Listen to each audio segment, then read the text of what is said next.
ವಿದ್ಯಾರ್ಥಿಗಳಿಗೆ ಬೆಳಗಿನ ಶುಭೋದಯ. ಯೂಟ್ಯೂಬ್ ತರಗತಿಗಳಿಗೆ ಸ್ವಾಗತ. ನನ್ನ ಹೆಸರು ಎಂ.ಇ. ಉಮೇಶ್ ಬಾಬು. ಶ್ರೀ ಮರುಳಸಿದ್ದೇಶ್ವರ ಸ್ಮಾರಕ ನಾಗಸಮುದ್ರ ಶಿಖರಣ ಪ್ರೌಢಶಾಲೆ ಬೆಂಡೆಕೆರೆ, ಅರಸೀಕೆರೆ ತಾಲೂಕು, ಹಾಸನ ಜಿಲ್ಲೆ. ಇಲ್ಲಿ ಸಮಾಜ ವಿಜ್ಞಾನ ಶಿಕ್ಷಕರಾಗಿ ಕಾರ್ಯವನ್ನು ನಿರ್ವಹಿಸುತ್ತಿದ್ದೇನೆ. ವಿದ್ಯಾರ್ಥಿಗಳು, ಈ ದಿನ ನಾವು 10ನೇ ತರಗತಿಯ ಸಮಾಜ ವಿಜ್ಞಾನ ವಿಷಯದ ಭಾಗ 2ರಲ್ಲಿ ಬರುವಂತಹ ಇತಿಹಾಸ ವಿಭಾಗದಲ್ಲಿ 20ನೇ ಶತಮಾನದ ರಾಜಕೀಯ ಆಯಾಮ ಈ ಅಧ್ಯಾಯವನ್ನು ನಾವು ಅಭ್ಯಾಸವನ್ನು ಮಾಡೋಣ. ವಿದ್ಯಾರ್ಥಿಗಳು, ಇಂದಿನ ತರಗತಿಯಲ್ಲಿ ನಾವು ಇದೇ ಅಧ್ಯಾಯದ ಮೊದಲ ಭಾಗದಲ್ಲಿ ನಾವು ಸಾಕಷ್ಟು ವಿಚಾರಗಳನ್ನು ಅಭ್ಯಾಸವನ್ನು ಮಾಡಿದ್ದೇವೆ. ಮೊದಲನೇ ಮಹಾಯುದ್ಧಕ್ಕೆ ಕಾರಣಗಳು, ರಷ್ಯಾದ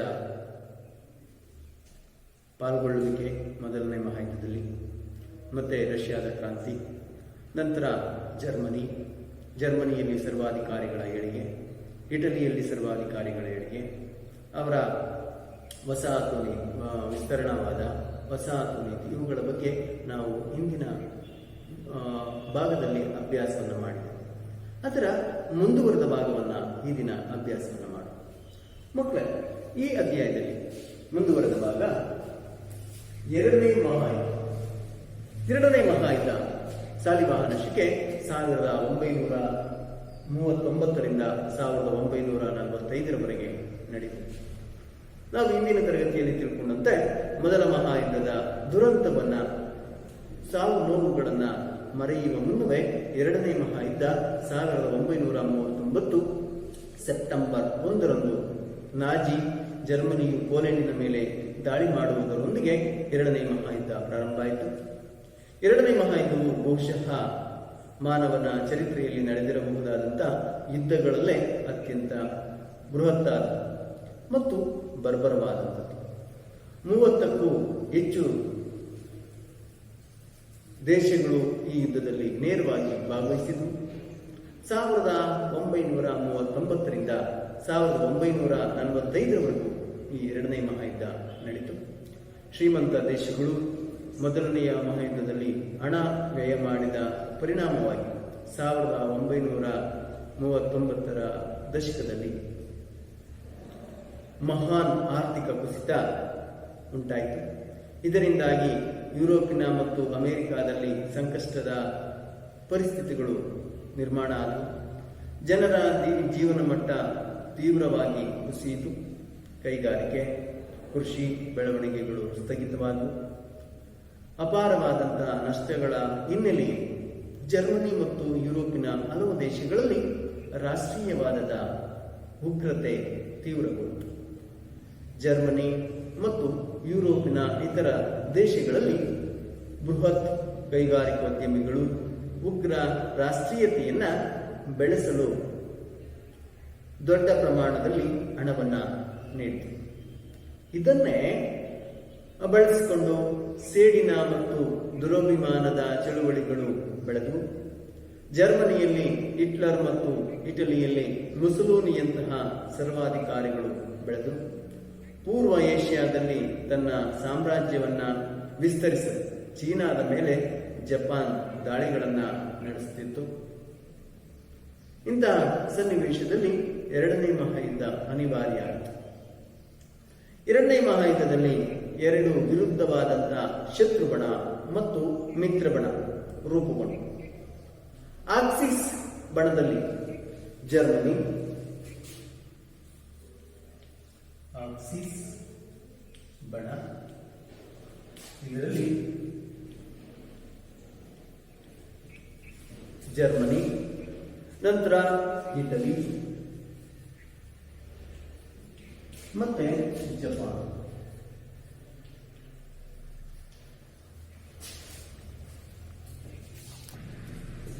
ಜಪಾನ್ ಈ 3 ರಾಷ್ಟ್ರಗಳು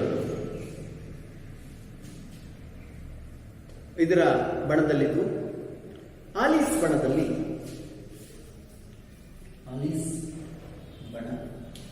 ಇದರಲ್ಲಿ ಬ್ರಿಟನ್, ಫ್ರಾನ್ಸ್,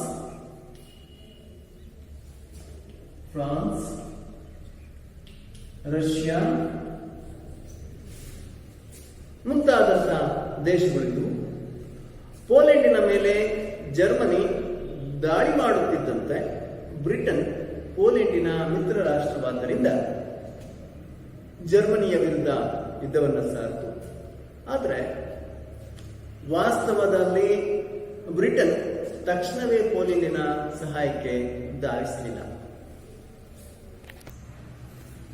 ಅದು ಜರ್ಮನಿಯ ವಶವಾಯಿತು. ಇದೇ ಸಂದರ್ಭದಲ್ಲಿ ರಷ್ಯಾದಲ್ಲಿ ಕಮ್ಯುನಿಸ್ಟ್ ವ್ಯವಸ್ಥೆ ಜಾರಿಯಲ್ಲಿ ಇದ್ದುದರಿಂದ ಬ್ರಿಟನ್, ಫ್ರಾನ್ಸ್, ಅಮೆರಿಕ ಮುಂತಾದ ದೇಶಗಳು ಹಿಟ್ಲರನ ರಷ್ಯಾದ ಮೇಲೆ ದಾಳಿ ಮಾಡುವುದನ್ನು ಬಯಸಿದೆ. ಇದನ್ನು ಮನಗಂಡಂತಹ ರಷ್ಯಾ 1939 ಆಗಸ್ಟ್ 24ರಂದು ಜರ್ಮನಿಯ ಜೊತೆ ಯುದ್ಧರಹಿತವಾದಂತಹ ಒಪ್ಪಂದವನ್ನ ಮಾಡಿಕೊಟ್ಟು, ಹೀಗಾಗಿ ಹಿಟ್ಲರ್ ಮೊದಲು ಪೂರ್ವದ ಬದಲಿಗೆ ಪಶ್ಚಿಮಕ್ಕೆ ದಾಳಿಯನ್ನು ಮಾಡಿದ. ಇಟಲಿಯ ಜೊತೆ ಒಪ್ಪಂದವನ್ನು ಮಾಡಿಕೊಂಡಂತ ಹಿಟ್ಲರ್ ಡೆನ್ಮಾರ್ಕ್, ನಾರ್ವೆ, ಆಲೆಂಡ್ ದೇಶಗಳನ್ನೊಳಗೊಂಡಂತಹ ಬಹುತೇಕ ಪಶ್ಚಿಮ ಯುರೋಪನ್ನ ತನ್ನ ವಶಕ್ಕೆ ತೆಗೆದುಕೊಂಡ. 1941ರಲ್ಲಿ ಸೋವಿಯತ್ ರಷ್ಯಾದ ಕಡೆ ಹಿಟ್ಲರ್ ದೃಷ್ಟಿಯನ್ನು ಹರಿಸಿದ. ಇದರಿಂದ ರಷ್ಯಾ ಯುದ್ಧದಲ್ಲಿ ಭಾಗವಹಿಸಲೇಬೇಕಾದಂತಹ ಸನ್ನಿವೇಶ ಉದ್ಭವವಾಯಿತು. ಇದೇ ಸಂದರ್ಭದಲ್ಲಿ ಜಪಾನ್ ಹಿಟ್ಲರನ ಬಣವನ್ನ ಸೇರ್ಕೊಳ್ತು. ಪೆಸಿಫಿಕ್ ಸಮುದ್ರದ ಪಶ್ಚಿಮ ಭಾಗದಲ್ಲಿದ್ದಂತಹ ಅಮೆರಿಕ ಮತ್ತು ಯುರೋಪಿಯನ್ ಪ್ರದೇಶಗಳ ಮೇಲೆ ದಾಳಿಯನ್ನು ಮಾಡಿ ಸಾಕಷ್ಟು ಪ್ರದೇಶಗಳನ್ನ ಜಪಾನ್ ಆಕ್ರಮಿಸಿಕೊಳ್ತು. ಇಟಲಿ ಮತ್ತು ಜರ್ಮನಿ ಉತ್ತರ ಆಫ್ರಿಕಾದ ಬ್ರಿಟಿಷ್ ವಸಾಹತುಗಳನ್ನ ಮತ್ತು ಸೋವಿಯತ್ ಕಾಲುವೆಯನ್ನ ಸುಯೇಜ್ ಕಾಲುವೆಯನ್ನ ವಶಪಡಿಸಿಕೊಳ್ಳಲು ಪ್ರಯತ್ನಿಸಿ ಸೋಲನ್ನು ಅನುಭವಿಸಿತು. 1942ರಲ್ಲಿ ಸ್ಟಾಲಿನ್ ಗ್ರಾಡ್ ಯುದ್ಧದಲ್ಲಿ ಜರ್ಮನ್ ಪಡೆಗಳನ್ನ ರಷ್ಯಾ ಸೋಲಿಸಿತು. ಜರ್ಮನಿ 1943ರಲ್ಲಿ ಪೂರ್ವ ಯುರೋಪ್ನಲ್ಲಿ ಸಾಲು ಸೋಲುಗಳನ್ನು ಕಂಡು ಇದರಲ್ಲಿ ರಷ್ಯಾ ಪ್ರಮುಖ ಪಾತ್ರವನ್ನ ವಹಿಸಿತು. ಮಿತ್ರ ಪಡೆಗಳು ಇಟಲಿಯನ್ನ ಆಕ್ರಮಣವನ್ನ ಮಾಡಿದವು. ಜಪಾನ್ ಅನ್ನ ಸೋಲಿಸುವ ಮೂಲಕ ಪಶ್ಚಿಮದ ಪೆಸಿಫಿಕ್ ದ್ವೀಪಗಳನ್ನ ಅಮೆರಿಕ ವಾಪಸ್ ಪಡೆಯಿತು. ರಷ್ಯಾದ ಕೆಲವು ಸೈನಿಕರ ಮಹಾನ್ ಮುನ್ನಡೆ ಮತ್ತು ಪಶ್ಚಿಮ ರಾಷ್ಟ್ರಗಳ ದಾಳಿಯಿಂದ ಜರ್ಮನಿ ಶರಣಾಯಿತು ಮತ್ತು ಬರ್ಲಿನ್ ಪತನವಾಯಿತು. 1945ರಲ್ಲಿ ಹಿಟ್ಲರ್ ಆತ್ಮಹತ್ಯೆಯನ್ನು ಮಾಡಿಕೊಂಡ. ಇದರೊಂದಿಗೆ ಯುರೋಪಿನಲ್ಲಿ ಯುದ್ಧ ಕೊನೆಗೊಳ್ತು. ಇದರ ನಡುವೆ 1945ರಲ್ಲಿ ಜಪಾನಿನ ಹಿರೋಶಿಮಾ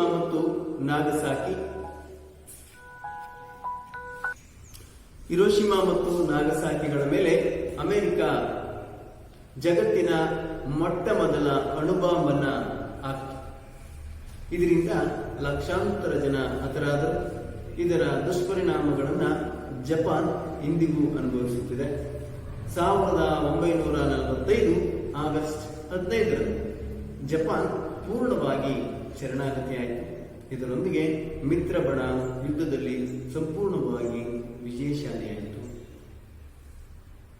ಶತ್ರು ಬಣ ಸಂಪೂರ್ಣವಾಗಿ ಸೋಲನ್ನು ಅನುಭವಿಸಿತು. ಎರಡನೇ ಮಹಾಯುದ್ಧ ಮಾನವ ಚರಿತ್ರೆಯಲ್ಲಿಯೇ ಅತಿ ಹೆಚ್ಚಿನ ಸಾವು ನೋವುಗಳನ್ನು ಕಂಡ ಒಂದು ಜಾಗತಿಕ ಯುದ್ಧವಾಗಿತ್ತು.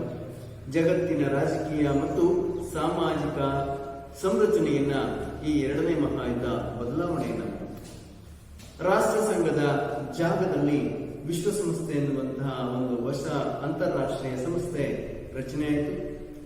ಯುದ್ಧದಲ್ಲಿ ವಿಜಯಿ ರಾಷ್ಟ್ರಗಳಾದಂತಹ ಅಮೆರಿಕ ಸಂಯುಕ್ತ ಸಂಸ್ಥಾನ, Soviet Russia, China, Britain, France ಈ ದೇಶಗಳು ವಿಶ್ವಸಂಸ್ಥೆಯ ರಕ್ಷಣಾ ಮಂಡಳಿಯ ಕಾಯಂ ಸದಸ್ಯರಾದರು. ಸೋವಿಯತ್ ರಷ್ಯಾ ಮತ್ತು ಅಮೆರಿಕ ಪರಸ್ಪರ ವಿರೋಧಿಯಾದ ಶಕ್ತಿಶಾಲಿ ದೇಶಗಳಾದವು. ಈ ಎರಡೂ ರಾಷ್ಟ್ರಗಳ ನಡುವೆ ಶೀತಲ ಸಮರಕ್ಕೆ ಇದು ನಾಂದಿಯಾಯಿತು. ಏಷ್ಯಾ ಮತ್ತು ಆಫ್ರಿಕಾದ ವಸಾಹತುಗಳು ಸ್ವಾತಂತ್ರ್ಯವನ್ನು ಪಡೆಯಲು ವಾತಾವರಣ ಪೂರಕವಾಯಿತು. ಬ್ರಿಟನ್, ಫ್ರಾನ್ಸ್ ಮುಂತಾದ ರಾಷ್ಟ್ರಗಳು ತಮ್ಮ ಹಿಡಿತದಲ್ಲಿದ್ದ ಬಹುತೇಕ ವಸಾಹತುಗಳನ್ನು ಕಳೆದುಕೊಂಡು ಭಾರತದ ಸ್ವಾತಂತ್ರ್ಯವನ್ನ ಈ ಹಿನ್ನೆಲೆಯಲ್ಲಿ ಗಮನಿಸಬಹುದು. ಅಮೆರಿಕ ಅಣ್ವಸ್ತ್ರ ಪ್ರಯೋಗಿಸಿದ್ದರಿಂದ ಬೃಹತ್ ದೇಶಗಳ ನಡುವೆ ಅಣ್ವಸ್ತ್ರ ಪೈಪೋಟಿಗೆ ದಾರಿಯಾಯಿತು. ಈ ರೀತಿಯಾಗಿ ಎರಡನೇ ಮಹಾಯುದ್ಧದಲ್ಲಿ ಅಮೆರಿಕದ ಒಂದು ಅಣ್ವಸ್ತ್ರದ ಒಂದು ಬಲಪ್ರಯೋಗ ಜಪಾನ್ನ ಮೇಲೆ ಆಯಿತು. ಇದರಿಂದ ಅಂತಿಮವಾಗಿ ಯುದ್ಧ ಕೊನೆಗೊಂಡು ಸಹ ರಾಷ್ಟ್ರಗಳ ನಡುವೆ ಈ ಒಂದು ಶಸ್ತ್ರಾಸ್ತ್ರಗಳ ಪೈಪೋಟಿಗೆ ಪ್ರಾರಂಭವನ್ನ ಆಯಿತು ಈ ಒಂದು ಅಣ್ವಸ್ತ್ರಗಳ ಪ್ರಯೋಗ. ನಂತರ ಚೀನಾದ ಕ್ರಾಂತಿ.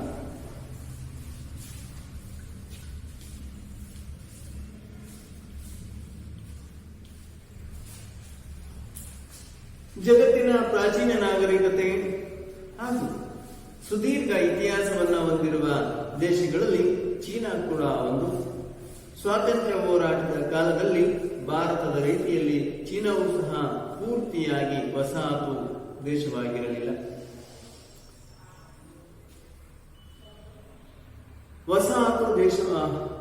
ಇದು ವಸಾಹತು ದೇಶವಾಗಿತ್ತು. ಅಂದ್ರೆ ಸ್ವಲ್ಪ ಭಾಗ ಸ್ವತಂತ್ರವಾಗಿತ್ತು. ಜೊತೆಗೆ ಫ್ರೆಂಚರು, ಜಪಾನಿಯರು ಮುಂತಾದಂತಹ ಸಾಮ್ರಾಜ್ಯಶಾಹಿಗಳ ಪ್ರಭಾವಕ್ಕೂ ಚೀನಾ ಒಳಗಾಗಿತ್ತು. ಚೀನಾ ಪಾಳೆಗಾರಿಕೆಯ ದೇಶವೂ ಆಗಿತ್ತು. ಅಂದ್ರೆ ದೇಶದ ಒಳಗೆ ಜಮೀನ್ದಾರರು ಮತ್ತು ಯುದ್ಧಕೋರರು ವಾಸವಿದ್ದು ಅವರ ನಿಯಂತ್ರಣದಲ್ಲಿ ಆಡಳಿತ ನಡೆಯಿತು. ಭಾರತದಷ್ಟು ಕೈಗಾರಿಕೆಗಳು ಚೀನಾದಲ್ಲಿ ಆಗ ಬೆಳೆದಿರಲಿಲ್ಲ. ಈ ಹಿನ್ನೆಲೆಯಲ್ಲಿ ರಾಷ್ಟ್ರೀಯ ಐಕ್ಯತೆ, ಪ್ರಜಾಪ್ರಭುತ್ವ, ಜೀವನದ ಪ್ರಶ್ನೆಗಳು ಮುಂಚೂಣಿಗೆ ಬಂದವು. 1911ರಲ್ಲಿ ಕುಮಿಂಟಾಂಗ್ ಪಕ್ಷದ ನಾಯಕ ಸನ್ ಯಾತ್ ಸೇನ್ ನೇತೃತ್ವದಲ್ಲಿ ಸಾಮ್ರಾಜ್ಯಶಾಹಿ ವಿರೋಧಿಯಾದ ಪ್ರಜಾಪ್ರಭುತ್ವ ಕ್ರಾಂತಿ ನಡೆಯಿತು. ಆದರೆ ಇದು ಪೂರ್ಣವಾಗಿ ಬೆಳೆಯಲಿಲ್ಲ. ಚೀನಾದ ಕಮ್ಯುನಿಸ್ಟ್ ಪಕ್ಷವು 1925ರಲ್ಲಿ ಪ್ರಾರಂಭ ಆಯಿತು. ಹಳ್ಳಿಗಳಲ್ಲಿ ರೈತರ ಚಳುವಳಿ ಮತ್ತು ನಗರಗಳಲ್ಲಿ ಕಾರ್ಮಿಕರ ಚಳುವಳಿಗಳು ಸದಾ ಬೆಳೆಯಿತು. ಐಕ್ಯ ಚೀನಾ ಕಟ್ಟಬೇಕೆಂಬ ಸನ್ ಯಾತ್ ಸೇನ್ ಮತ್ತು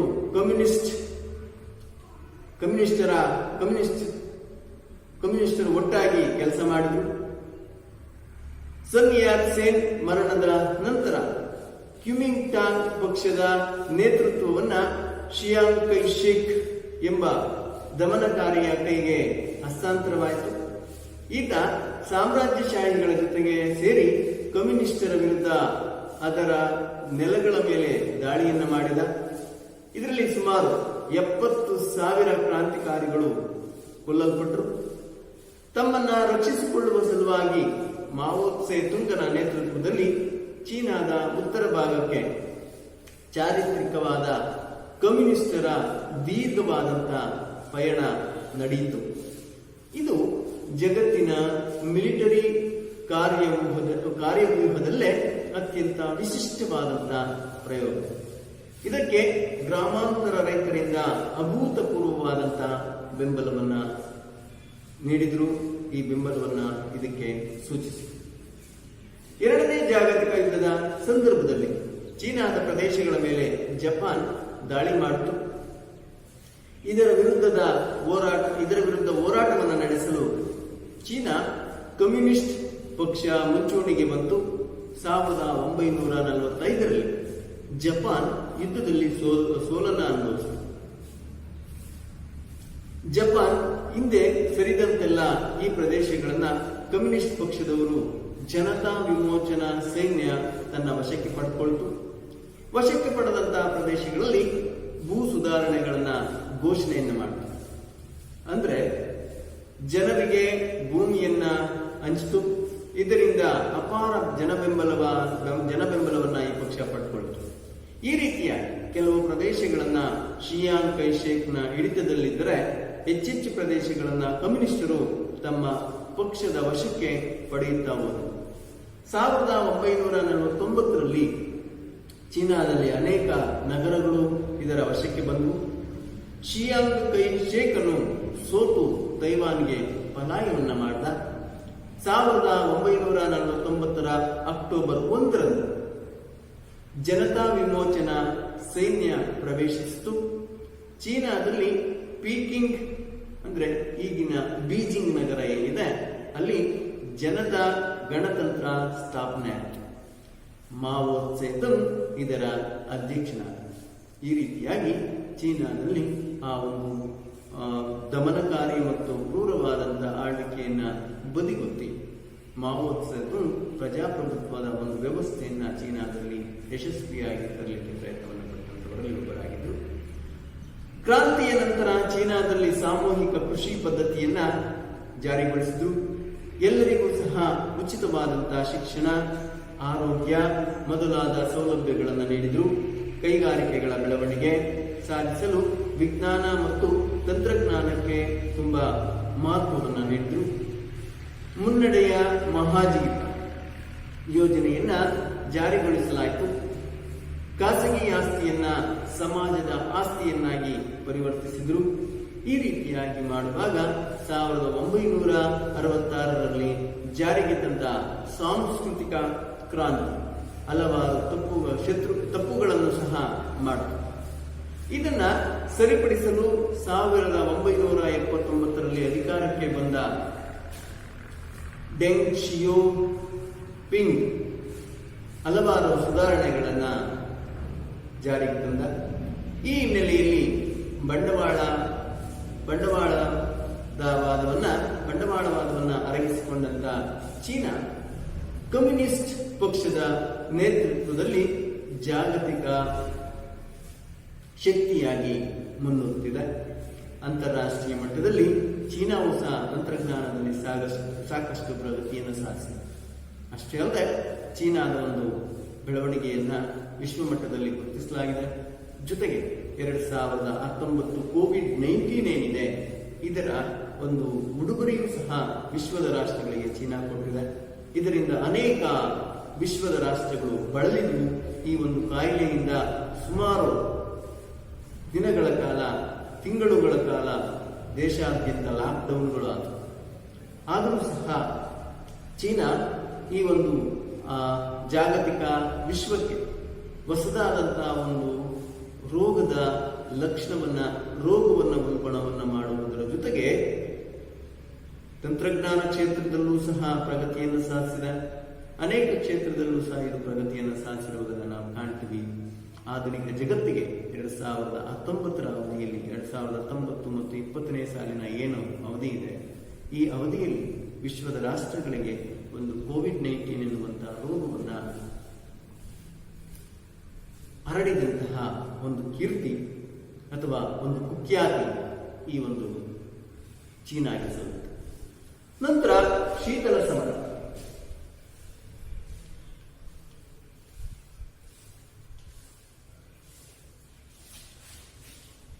ಎರಡನೇ ಮಹಾಯುದ್ಧದ ನಂತರ ಜಾಗತಿಕವಾಗಿ ಎರಡು ಬಣಗಳ ನಡುವೆ ರಾಜಕೀಯ, ಆರ್ಥಿಕ, ಮಿಲಿಟರಿ ಮುಂತಾದಂತಹ ವಿಷಯಗಳಲ್ಲಿ ಉದ್ಭವಿಸಿದ ನಿರಂತರ ಭಯ, ದ್ವೇಷ, ಅಸೂಯೆ ಮತ್ತು ಆತಂಕದ ಪರಿಸ್ಥಿತಿಯೇ ಶೀತಲ ಸಮರ ಅಂತ ಹೇಳ್ತೀವಿ. ಮಕ್ಕಳೇ, ಈ ಪ್ರಶ್ನೆಯನ್ನ ಕೇಳಬಹುದು ಪರೀಕ್ಷೆಗೆ. ಶೀತಲ ಸಮರ ಎಂದರೇನು? ಉತ್ತರ: ಪ್ರಪಂಚದ ವಿಶ್ವದ ಎರಡು ಶಕ್ತಿ ಬಣಗಳ ನಡುವೆ ರಾಜಕೀಯ, ಆರ್ಥಿಕ, ಮಿಲಿಟರಿ ಮುಂತಾದಂತಹ ವಿಷಯಗಳಲ್ಲಿ ಉದ್ಭವಿಸಿದ ನಿರಂತರವಾದಂತಹ ಭಯ, ದ್ವೇಷ, ಅಸೂಯೆ ಮತ್ತು ಆತಂಕದ ಪರಿಸ್ಥಿತಿಯೇ ಶೀತಲ ಸಮರ ಅಂತೇಳಿ ನೀವು ಉಲ್ಲೇಖಿಸಬಹುದು. ಅಮೆರಿಕ ಸಂಯುಕ್ತ ಸಂಸ್ಥಾನದ ಬಂಡವಾಳಶಾಹಿ ದೇಶಗಳ ಬಣ ಮತ್ತು ಸೋವಿಯತ್ ರಷ್ಯಾದ ಸಮಾಜವಾದಿ ದೇಶಗಳ ಬಣಗಳ ನಡುವಿನ ಅಘೋಷಿತ ಸಮರವೇ ಶೀತಲ ಸಮರ. ಮಾನವ ಜನಾಂಗದ ಸಮಸ್ಯೆಗಳಿಗೆ ಪರಿಹಾರದ ಮಾರ್ಗ ಯಾವುದು? ಬಂಡವಾಳಶಾಹಿಯೋ ಅಥವಾ ಸಮಾಜವಾದ ಎಂಬುದರ ಆಧಾರದಲ್ಲಿ ತೀವ್ರವಾಗಿ ಬೆಳೆದಂತಹ ವ್ಯತ್ಯಾಸಗಳು 1917ರಿಂದ ಅಸ್ತಿತ್ವದಲ್ಲಿದ್ದರೂ ತೀವ್ರವಾಗಿ ಪ್ರಕಟಗೊಂಡಿದ್ದು ಎರಡನೇ ಮಹಾಯುದ್ಧದ ನಂತರ. ಸೋವಿಯತ್ ರಷ್ಯಾದ ಸಮಾಜವಾದಿ ವ್ಯವಸ್ಥೆ 1989ರಲ್ಲಿ ಕುಸಿಯುವವರೆಗೂ ಸಹ ಪ್ರಬಲವಾಗಿತ್ತು. ಇವೆರಡೂ ಬಣಗಳನ್ನು ಹೊರತುಪಡಿಸಿ ಭಾರತ, ಈಜಿಪ್ಟ್ ಮುಂತಾದ ದೇಶಗಳ ನೇತೃತ್ವದಲ್ಲಿ ಅಲಿಪ್ತ ಚಳುವಳಿ ಪ್ರಾರಂಭವಾಯಿತು. ಶೀತಲ ಸಮರದಿಂದಾಗಿ ಎರಡೂ ಬಣಗಳ ನಡುವೆ ಶಸ್ತ್ರಾಸ್ತ್ರಗಳ ಪೈಪೋಟಿ ತೀವ್ರಗೊಂಡು ಇದರಲ್ಲಿ ಅಮೆರಿಕ ಮೇಲುಗೈಯನ್ನು ಸಾಧಿಸಿತು. ಅಮೆರಿಕ ಜಗತ್ತಿನ ತುಂಬೆಲ್ಲ ಶಸ್ತ್ರಾಸ್ತ್ರಗಳ ಮಾರಾಟಕ್ಕೆ ವ್ಯಾಪಕವಾದಂತಹ ಒಪ್ಪಂದಗಳಿಗೆ ಮುಂದಾಯಿತು. ಹೆಚ್ಚೆಚ್ಚು ರಾಷ್ಟ್ರಗಳನ್ನ ತನ್ನ ವ್ಯಾಪ್ತಿಯಲ್ಲಿ ಇಟ್ಟುಕೊಂಡು ಮಿಲಿಟರಿ ಮೈತ್ರಿಕೂಟಗಳ ರಚನೆಯಾಯಿತು. ಅಮೆರಿಕದ ನೇತೃತ್ವದಲ್ಲಿ ನ್ಯಾಟೋ, ನಂತರ ಸಿಯಾಟೋ ಮತ್ತು ಸೆಂಟೋ ಇವುಗಳು ರಚನೆಯಾದವು. ರಷ್ಯಾದ ನೇತೃತ್ವದಲ್ಲಿ ವಾರ್ಸಾ ಕೂಟ ರಚನೆಯಾಯಿತು. ಅಮೆರಿಕದ ಪ್ರತಿಯೊಂದು ರಾಜ್ಯದಲ್ಲೂ ಬೃಹತ್ ಯುದ್ಧಾಸ್ತ್ರಗಳ ಕೈಗಾರಿಕೆಗಳು ಬೆಳೆದು ಅಣ್ವಸ್ತ್ರಗಳ ಪೈಪೋಟಿ ಇತ್ತು. ಇದರ ಜೊತೆಗೆ ವಿವಿಧ ದೇಶಗಳಲ್ಲಿ ಸೈನಿಕ ನೆಲೆಗಳ ಸ್ಥಾಪನೆ, ಗೂಢಚರ್ಯೆ ಮತ್ತು ಪ್ರಚಾರ, ವ್ಯೂಮ ಸಮರದಂತಹ ವಿಜ್ಞಾನ ತಂತ್ರಜ್ಞಾನದ ಪೈಪೋಟಿ ಇದೆಲ್ಲವೂ ಸಹ ಬೆಳೆದು ಇಡೀ ಜಗತ್ತೇ ವಿವಿಧ ರೂಪಗಳಲ್ಲಿ ಅಗೋಚರ ಯುದ್ಧದ ಆತಂಕಕ್ಕೆ ಒಳಗಾಯಿತು. ಕೊರಿಯನ್ ಯುದ್ಧ, ವಿಯೆಟ್ನಾಂ ಯುದ್ಧ, 1956ರ ಸುಯೇಜ್ ಕಾಲುವೆಯ ಬಿಕ್ಕಟ್ಟು, 1961ರ ಬರ್ಲಿನ್ ಬಿಕ್ಕಟ್ಟು, 1962ರ ಕ್ಯೂಬನ್ ಕ್ಷಿಪಣಿ ಬಿಕ್ಕಟ್ಟು, ಹೀಗೆ ಹಲವು ಆತಂಕದ ಪರಿಸ್ಥಿತಿಗಳನ್ನ ಶೀತಲ ಸಮರವು ಸೃಷ್ಟಿಸಿತು. ಹಲವಾರು ದೇಶಗಳು ಈ ಒಂದು ಬಣಗಳಿಗೆ ಒಂದೊಂದು ಬಣಕ್ಕೆ ಒಂದೊಂದು ರಾಷ್ಟ್ರಗಳು ಸೇರ್ಪಡೆಯಾದವು. ಸುಮಾರು 1985ರವರೆಗೂ ಸಹ ಪರಸ್ಪರ ಅತ್ಯಂತ ತೀವ್ರತೆಯನ್ನು ಕಂಡ ಶೀತಲ ಸಮರವು ನಂತರ ಅಮೆರಿಕದ ಕಡೆ ವಾಲ್ತು. ಜಗತ್ತಿನ ಸಂಪನ್ಮೂಲಗಳನ್ನು ಹಿಡಿತಕ್ಕೆ ತೆಗೆದುಕೊಳ್ಳುವಲ್ಲಿ ಅಮೆರಿಕ ಯಶಸ್ವಿಯಾಗುತ್ತಾ ಬಂತು. ರಷ್ಯಾವು ಆರ್ಥಿಕ ಬಿಕ್ಕಟ್ಟಿಗೆ ಮತ್ತು ಇತರ ಆಂತರಿಕ ಸಂಕಷ್ಟಗಳಿಗೆ ಒಳಗಾಯಿತು. ಶಸ್ತ್ರಾಸ್ತ್ರಗಳ ಪೈಪೋಟಿ ಏಕಮುಖವಾಗಿ ಅಮೆರಿಕ ಜಗತ್ತಿನ ಏಕಮಾತ್ರ ಶಕ್ತಿಯುತ ರಾಷ್ಟ್ರವಾಗಿ ತಲೆಯನ್ನ ಎತ್ತಿತು. ಈ ರೀತಿಯಾಗಿ ಶೀತಲ ಸಮರದಲ್ಲಿ ಹೆಚ್ಚಿನ ಒಂದು ಪಾಲನ್ನು ಪಡೆದುಕೊಂಡಿದ್ದೆ ಅಮೆರಿಕ. ನಂತರ ಬಲಿಷ್ಠ ರಾಷ್ಟ್ರವಾಗಿ ಅಮೆರಿಕದ ಉದಯ. ವಿಶ್ವದಾದ್ಯಂತ 1927ರಲ್ಲಿ ಉಂಟಾದಂತಹ ಆರ್ಥಿಕ ಮಹಾಕುಸಿತದಿಂದಾಗಿ ಅಮೆರಿಕದಲ್ಲಿನ ರಾಜಕೀಯದಲ್ಲಿ ಸಾಕಷ್ಟು ಬದಲಾವಣೆಯನ್ನ ತಂದಿತು. ಮೊದಲನೇ ಮಹಾಯುದ್ಧದಲ್ಲಿ ಅಮೆರಿಕ ಮಿತ್ರ ರಾಷ್ಟ್ರಗಳಿಗೆ ಸಾಕಷ್ಟು ಆರ್ಥಿಕ ಮತ್ತು ಸೈನಿಕ ಸಹಾಯವನ್ನ ನೀಡಿ ಮಿತ್ರ ರಾಷ್ಟ್ರಗಳ ನೆರವಿಗೆ ಕಾರಣವಾಯಿತು. 1929ರಲ್ಲಿ ಅಮೆರಿಕದ ಆರ್ಥಿಕ ಬೆಳವಣಿಗೆಯು ಕುಂಠಿತಗೊಂಡು ಇದರ ಪರಿಣಾಮವಾಗಿ ಕೈಗಾರಿಕೆ ಮತ್ತು ದೇಶದಲ್ಲಿನ ಕೃಷಿ ಕ್ಷೇತ್ರಗಳಲ್ಲಿ ಉತ್ಪಾದನೆ ಕುಸಿಯಿತು. ಅಷ್ಟೇ ಅಲ್ಲದೆ ಗಣಿಗಾರಿಕೆ, ಹಡಗು ಕಟ್ಟುವಿಕೆ, ಗ್ರಾಹಕರ ವಸ್ತುಗಳಾದಂತಹ ಆಟೋಮೊಬೈಲ್ ಮತ್ತೆ ಗೃಹ ಬಳಕೆಯ ವಸ್ತುಗಳ ಉತ್ಪಾದನೆಗೆ ಹಿನ್ನಡೆ ಆಯಿತು. ಆರ್ಥಿಕ ಕುಸಿತ ರಾಜಕೀಯ ಬದಲಾವಣೆಗೆ ಸಾಕ್ಷಿಯಾಯಿತು. ದ್ವಿತೀಯ ಮಹಾಯುದ್ಧದ ಸಮಯದಲ್ಲಿ ಜಪಾನ್ ಅಮೆರಿಕದ ನೌಕಾನೆಲೆ ಪರ್ಲ್ ಹಾರ್ಬರ್ ಇದರ ಮೇಲೆ ದಾಳಿ ನಡೆಸಿತು. ಇದರಿಂದಾಗಿ ಅಮೆರಿಕ ಮಿತ್ರ ರಾಷ್ಟ್ರಗಳ ಪರವಾಗಿ ಯುದ್ಧವನ್ನ ಪ್ರವೇಶಿಸುವಂತಾಯಿತು. ಜನತೆಯನ್ನ ಸ್ಪಷ್ಟವಾಗಿ ರೂಸ್ವೆಲ್ಟ್ ಯುದ್ಧಕ್ಕೆ ಸನ್ನದ್ಧಗೊಳಿಸಿದ. ಮಹಿಳೆಯರಿಗೆ ಸಾರ್ವಜನಿಕ ಕ್ಷೇತ್ರಗಳಲ್ಲಿ ದುಡಿಯಲು ಪ್ರೋತ್ಸಾಹವನ್ನು ನೀಡಿದರು. ಅಮೆರಿಕ ಯುದ್ಧದಲ್ಲಿ ಜಯವನ್ನು ಗಳಿಸಿತು. ದ್ವಿತೀಯ ಮಹಾಯುದ್ಧ ನಡೆಯುತ್ತಿರುವಾಗಲೇ ವಿಶ್ವಸಂಸ್ಥೆಯ ಸ್ಥಾಪನೆಗೆ ಅಮೆರಿಕ ಸಹಕಾರವನ್ನು ನೀಡಿತು. ಅದರ ಸ್ಥಾಪನೆಗೂ ಕಾರಣವಾಯಿತು. 1945ರ ನಂತರ ಅಮೆರಿಕ ಜಗತ್ತಿನ ಬಲಿಷ್ಠ ರಾಷ್ಟ್ರವಾಗಿ ಹೊರಹೊಮ್ಮಿದೆ. ಶೀತಲ ಸಮರದ ನಂತರದಲ್ಲಿ ಅಮೆರಿಕ ಸಂಯುಕ್ತ ಸಂಸ್ಥಾನವು ಏಕಮೇವ ಬಲಿಷ್ಠ ರಾಷ್ಟ್ರವಾಗಿ ಬೆಳೆದು ನಿಂತಿರುವುದನ್ನು ನಾವು ಕಾಣಬಹುದು. ವಿಶ್ವದ ರಾಷ್ಟ್ರಗಳಿಗೆ ದೊಡ್ಡಣ್ಣನಾಗಿ ಬಲಿಷ್ಠ ರಾಷ್ಟ್ರವಾಗಿ ಅಮೆರಿಕ ಬೆಳವಣಿಗೆಯಾಯಿತು. ಈ ರೀತಿಯಾಗಿ 20ನೇ ಶತಮಾನದ ಅವಧಿಯಲ್ಲಿ ಅಮೆರಿಕ ವಿಶ್ವದ ರಾಷ್ಟ್ರಗಳ ಬಲಿಷ್ಠವಾದಂತಹ ಮತ್ತು ಶಕ್ತಿಶಾಲಿ ದೇಶವಾಗಿ ಬೆಳವಣಿಗೆಯಾಗಿರುವುದನ್ನು ನಾವು ಕಾಣಬಹುದು. ವಿದ್ಯಾರ್ಥಿಗಳೇ, ಇಷ್ಟು ಇಂದಿನ ಈ ಒಂದು ಇತಿಹಾಸ ವಿಭಾಗದಲ್ಲಿ ಬರುವಂತಹ 20ನೇ ಶತಮಾನದ ರಾಜಕೀಯ ಆಯಾಮ ಈ ಅಧ್ಯಾಯದ ವಿಷಯಗಳು. ಎಲ್ಲರಿಗೂ ಧನ್ಯವಾದ.